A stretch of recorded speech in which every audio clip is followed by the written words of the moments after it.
What is the safest way to season a new cast iron skillet?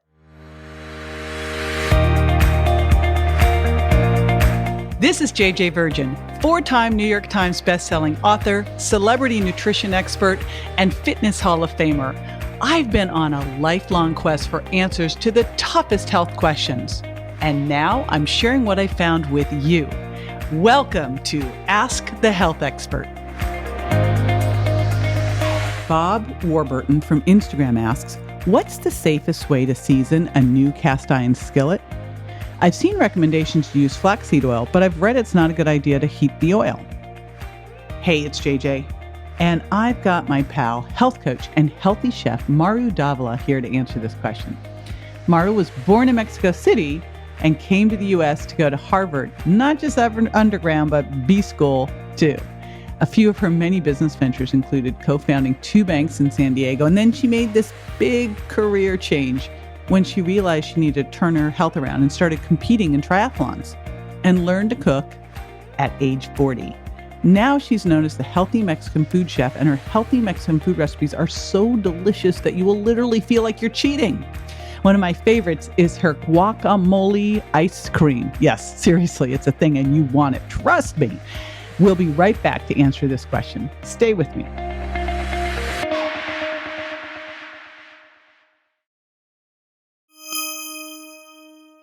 I really love cast iron skillets. I have many and I love everything about them. They just look so nice. They hang in my kitchen from the kitchen hood.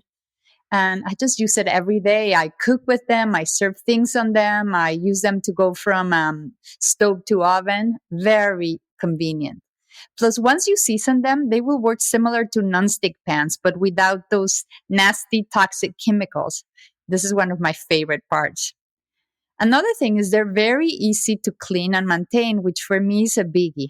There is never the need like for scrubbing because once they are well seasoned, even when things get stuck, you just add hot water or simmer them on the stove, and then you just scrub lightly and everything is gone in a few seconds.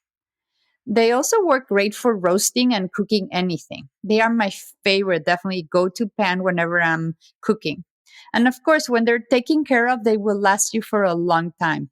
Now, let's get into what is the safest way to season or break into them. First, I want to take a quick look at the way seasoning works. When the pan is new, you're supposed to cover it with some type of oil and bake it at some temperature above 300 degrees Fahrenheit.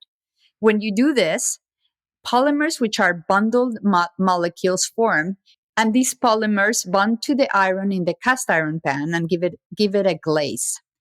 Then the surface of the cast iron, which has very tiny holes that you can't really see, will fill up with as the glaze bakes, and this is what will provide a smooth nonstick cooking surface, which will have rust-proofing benefits. And that is what you call the desired seasoning. As you probably know, before you can enjoy the benefits from this type of pan, you really need to build up that glaze by doing the initial baking we just mentioned, and then you will just need to continue using it to cook as often as you can with whatever type of oil you choose. And once you finish, you clean it again with hot water and then season it with more oil and so on. The type of oil is going to be the key decision to make for them to be safer. Which leads me to your question, what is the safest oil to use? Flaxseed oil is the most popular oil in the cooking blog world. They claim that at high temperatures, it creates a successful and resilient cure or layer. And this sounds great, but they don't really evaluate whether this layer is toxic or not, or whether the layer is permanent or will just break down over time. The polyunsaturated oils like flaxseed oil oxidize very easily when heated. And in the medical world, in fact, it is very common to hear that you should never use them under heat. Oxidation produces highly reactive compounds that, when consumed, are known to damage our cells. They're also associated with many horrible diseases like cancer, dementia, diabetes. So you don't want to consume oxidized oils. Even though flaxseed oil produces a durable coating in the pan, it is believed that through regular use and cleaning, its oxidized particles will break and leach into your food, which is not good. Oxidation also will degrade the quality of the oil, and this will develop an undesirable rancid flavor and smell, which will not be good either, as they will pass on the dishes you cook. And one additional problem is that flaxseed oil has the lowest smoke point from the oils, meaning you shouldn't be heating it up past 225 degrees anyway. It is also known that flaxseed oil can be damaged by light.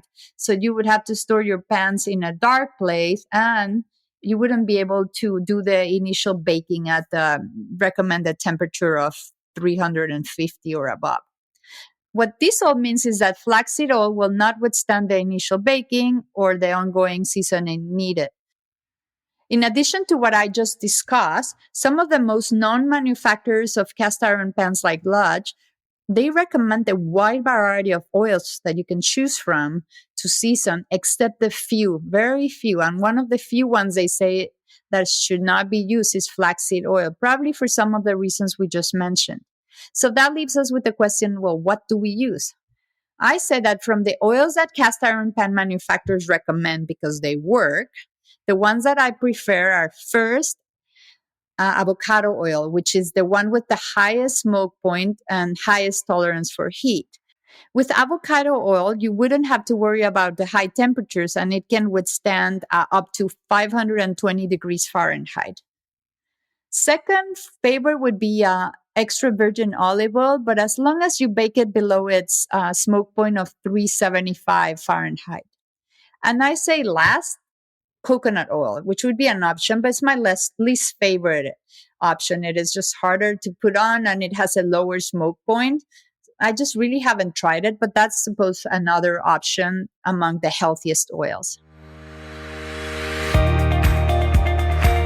This is JJ with Ask the Health Expert. I do this 5 times a week, so make sure you never miss a show by going to subscribetojj.com.